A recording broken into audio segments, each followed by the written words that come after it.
And your dad didn't have cancer. Your dad, No, he had diabetes, and like okay. his death certificate said that he died of congestive heart failure. Did he have like heart complications before or Not really, like high blood pressure, uh-huh. things like that. Like his feet started to swell with water, which I guess is a sign that your circulation, your heart's not pumping or whatever. So he Mm-hmm. was in the hospital for that. Mm-hmm. Um, so I had gotten a flight Mm-hmm. home uh, because he was in the hospital. So I right away got a flight, and it was the following morning. But that night, my mom called. She said, "Is there any way you could come now?" Mm. So we knew something. I knew something was terribly wrong, Yeah. and a friend of mine was a pilot, Mm-hmm. and I called because it was his airline, U.S. Airways, Mm-hmm. which I hate with all my heart and Well, soul. it's a good thing they're not around anymore. Exactly, and I'll tell you why.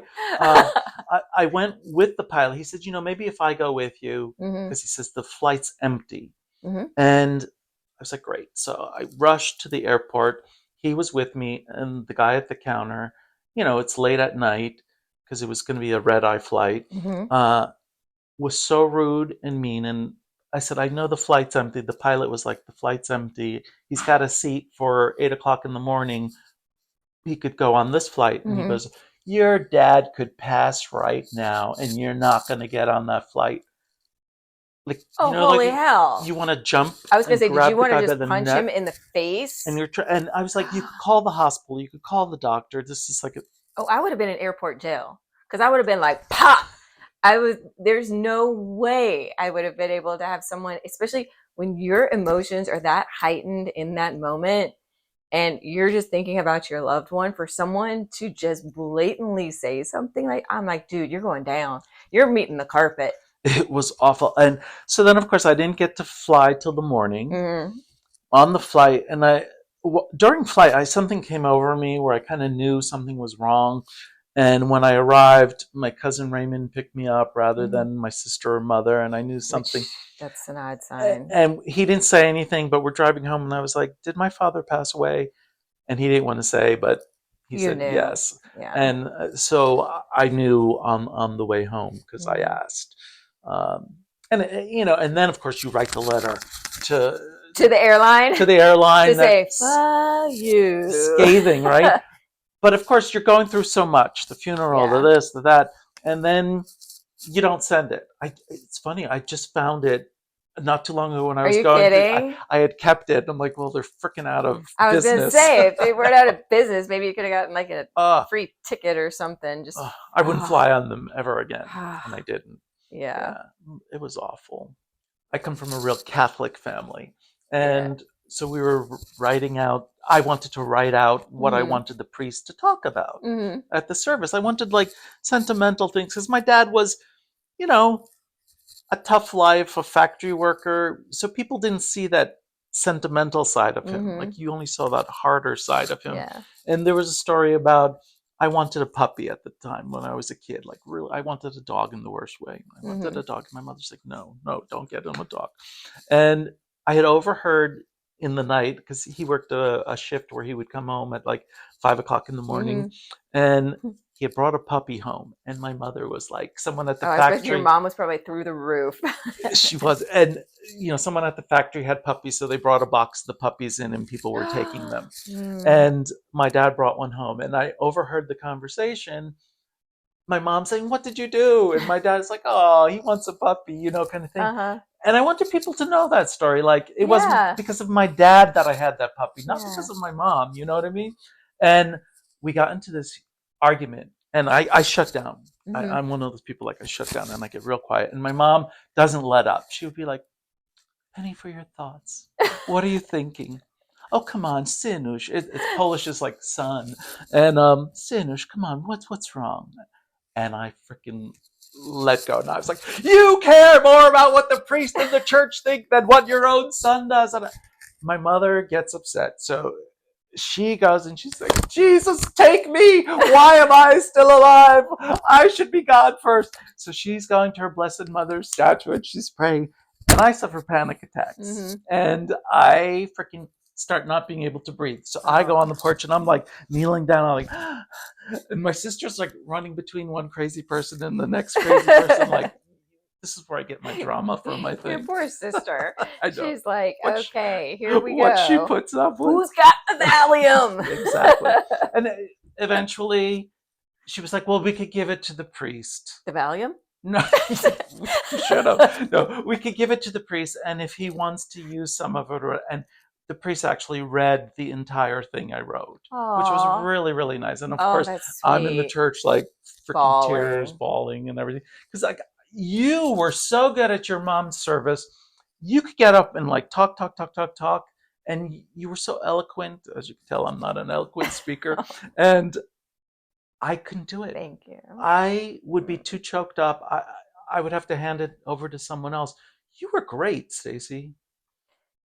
I don't I know where you caught got that from. Like, I caught myself. I know I ended up catching myself several times with certain things talking about her. I think I did take a pause, a couple of moments in going over it. But I think part of my strength though too came in at that memorial. One, I had worked on the video for so long, so I had really kind of absorbed myself in her image and memories and everything I was, you know, just recalling from her being my mom and being a kid and teenager and everything we'd gone through. But then everybody that was there and just looking out, and I think that was like where a lot of the strength came from was so many people she touched, even people that barely even knew her. That maybe they had come to the house for a little bit and she came out, said hi, talked to him briefly, and left. But the people that felt that they needed to be there, they wanted to honor her. My friend Kelly saying, you know, she's here today, and different people coming up to me and saying that. So it was a strength of she's here. This is her celebration, you know, and I think just so much cry, so much crying to the point where you get to that stage where you're like, are there any more tears? Like, are they going to stop? You know, how much more am I going to cry? Because it's that type of crying that I don't know if it ever happens like for you, but my your body tingles. It goes numb in a sense. And you're kind of like, I don't know if there's any more of this I can do or I can give. And I think I had gotten to that point because her memorial was 6 weeks after she passed. right, but I was at that memorial. Just I listen, know you were. just listening to you speak. I was in tears at the table, Oh. like all choked up. And I just don't know how you, like, I couldn't have gotten, that's why I didn't. You know, when people were getting up and speaking, I knew that I couldn't because I can't. Women are so much stronger. Like, I thought my sister was the weak one Mhm. and I was going to be the strong one. It's the exact opposite. She was the strong one and I was the jelly mess person. Like, truly, like, I don't know. I think women are a lot stronger than men Mhm. in a lot of ways. Yeah. Um, when my mother was on her deathbed, we were in the hospital. It's the oddest thing. Like, I was with you when your mom was in the hospital Mhm. that day that I came to visit. Uh, my mom was talking like we were talking. Mhm. And, you know, it's just her diabetes, like she had gotten diabetes from the chemo and Mm. radiation and everything. Like, there's a funny story Wow. of that I'll have to go back to and tell you. But we were in the hospital talking like we were, and my mom was like telling her children, uh, I want the two of you will have each other, you know, just always be good to one another and always Mhm. be there for one another. And all of a sudden her eyes rolled up and she was like out of it. So we ran out of the room. We're like, oh my God, Trying to find nurses someone and do something. something. And they came in, they were like, do you want us to revive her? And I was like, yeah, of course we do. Like, because it would be as if we were talking like this. There was no, she wasn't in a horrible shape or anything. Like, yeah, yeah. So they shoved this out. We go back in. Stacy, they had put the, Intubation tube. and you know there was still blood and everything like Ugh. that, and she looked like she was in pain. You know, she's sedated, but you're still Yeah. kind of like, and you look when you came back in the room, and I looked at my sister and I was like, what have we done? Like, but it would be like if you passed out right now, of course I would do Yeah. whatever I had to save you. It wasn't Yeah. like she was in a coma or anything like It's that. not like you have any chance to sit and think in that moment when something like that is going down. It's just the immediate, let's get help, let's make it better. So now this is done, and we're sitting there, and I'm like, oh my god, I know my. It's not what I was thinking was going to happen, Hmm. and then I was like, did we make a mistake? Hmm. My sister's like, no, no, no. She's going to pull out of this, and this is where my sister and I were very, very different. Like the next day, my mom started like the organs start shutting down. You start Yeah. swelling up, Yeah. and she didn't even like. She started swelling, and I was like, oh my god, what did we do? What did we Yeah. do? And my sister's like, oh no, she's going to be fine. She's going to be fine. And I was like, Oh, you're she's like, not. But at this point, you can't now go backwards. yeah. The only thing they can do is you sign papers not to resuscitate Yeah. if they pass away. So you signed the papers? No. Oh, Of you're course, I made my sister sign the papers. I'm like, okay. you do that. I don't be responsible for that. But it was funny. But did your mom have a DNR or anything like that or that she Well, had she would said what just her say wishes to us, were? she would be like, you know, if there's a time where I'm incapacitated or whatever, I don't want to live that way, like in a See, coma or that was something my like mom that. too. My mom had said it, but she never got a chance to put it like in an advanced directive or anything. And she's like, I don't want to be intubated. And the thing I've learned from other people that I've talked to who've lost parents, and another guy that we sit and we get together in a group and chat about the loss because there's a few of us that have lost our parents just within this last year. And his mom was a nurse too, and he's like, my mom said if I'm intubated and it's necessary, I'm only intubating. I only want to be intubated for 3 days because apparently after the 3 days is when infection and a lot of stuff can get into the body. So I never understood that because my mom never explained her reasoning why, but she was like, I don't want to be intubated. So when she was sedated, they had cleaned her up. She was already on the hospice medication to knock her out. And they were swabbing around her mouth with like one of those little sponges. And when they put it like close, she clamped down on it. And we were like, what is, and the nurse was like, I can't get this out of her mouth. Like, what is going on? And, we made, of course, okay, jokes. You were talking about you guys make jokes. Okay. We were probably not making the greatest joke either because we were like, oh, it's like the dogs with a chew toy. And Yeah, we're like, she's not letting it go. And then finally she had eased up and it was done. We were just like, wow, that was really weird. And it didn't hit me until a couple of days later. She still had the cognitive wherewithal to think, oh my gosh, they're going to try and stick a tube down my throat. She didn't want to be intubated. And that was her saying, just let me go. Like, right. don't do this to me. So it's just kind of weird because when your mom's eyes rolled back and you guys ran out and they came in and they started doing the tube, I mean, do you feel in that instant she was going to be gone? No, Oh, there was wow. no.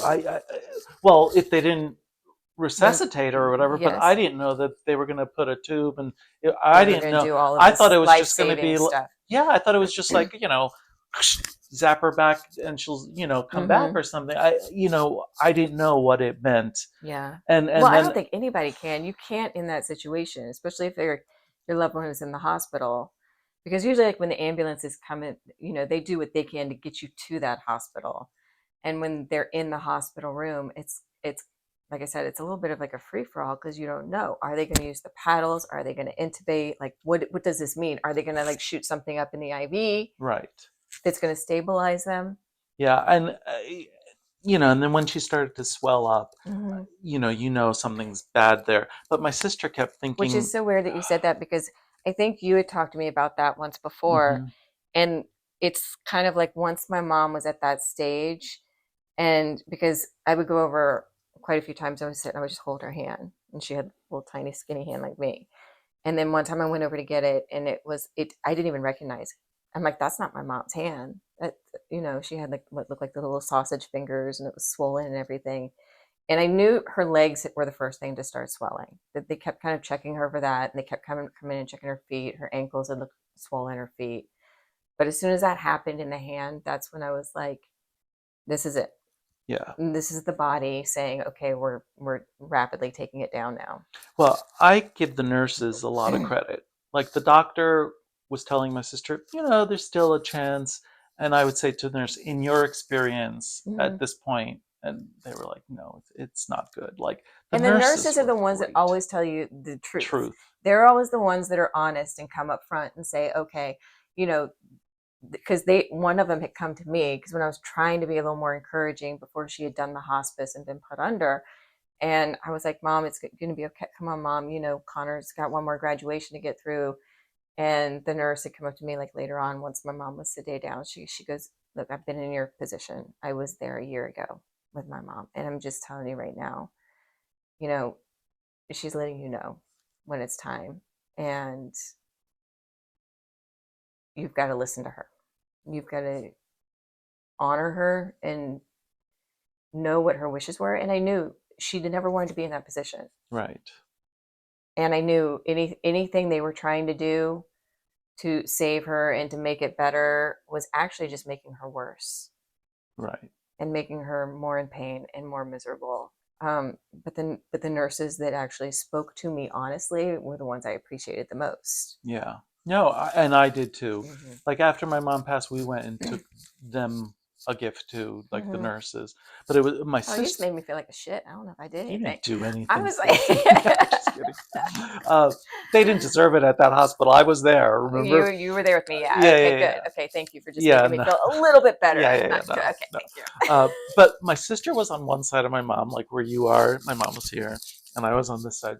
And my sister would be like, "You fight, mom. You just keep fighting." We're Mm, like, I was just like, and then my sister would go to the bathroom, and then I'd be like, "It's okay to let go." Like truly, like because I knew you. She didn't want to be like that, yeah. you know. Uh, so then it became a waiting game, Mm-hmm. and your mom didn't have that. Like we had the little thing that showed the blood pressure and like the numbers.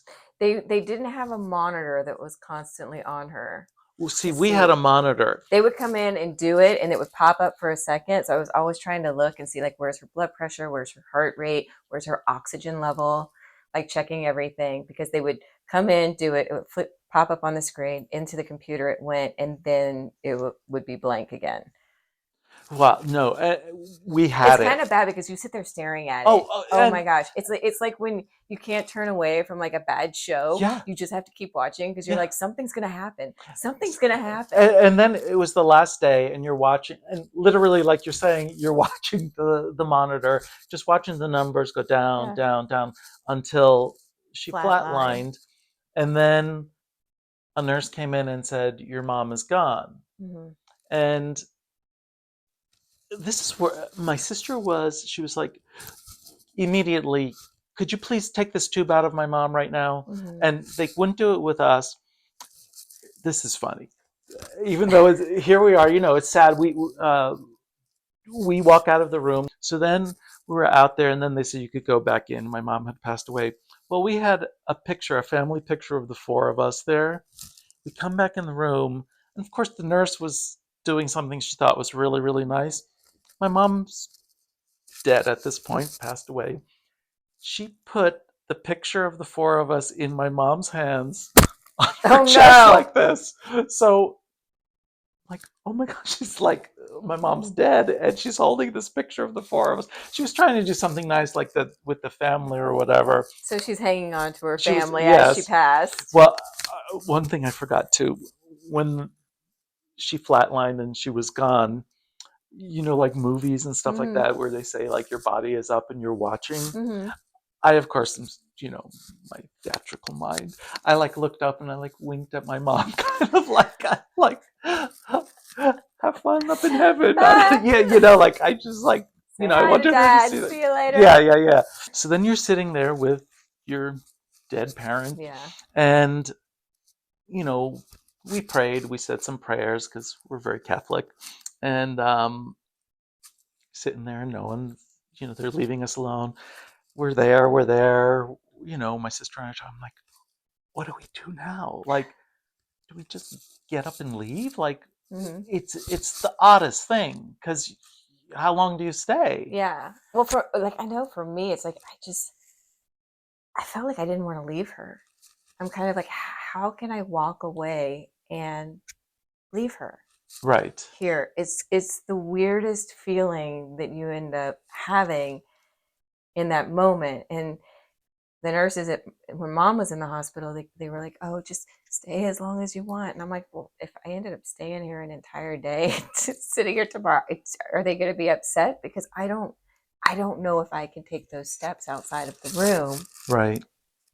knowing that she's not coming back to the house, and the next thing is going to be a memorial service, Right. and what to do with her remains.